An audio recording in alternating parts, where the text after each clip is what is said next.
ng mga tauhan ng Northern Police District Drug Enforcement Unit ang dalawang hinihinalang tulak ng ilegal na droga at nasamsam mula rito ang mahigit 400,000 pisong halaga sa ikinasang operasyon sa Barangay 28, Caloocan City. Ang balitang hatid ni Patrolwoman Glazel Ann Esperanza.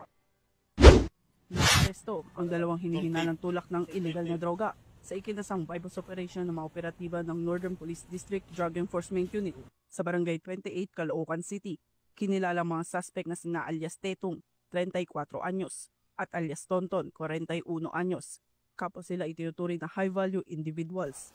Isinagawa ng District Drug Enforcement Unit ang isang maingat na bypass operation na humantong sa pagkakadakip ng dalawang suspect. Nasamsam mula sa kanila ang 60 grams ng hinihinalang shabu na may standard drug price na 408,000 pesos.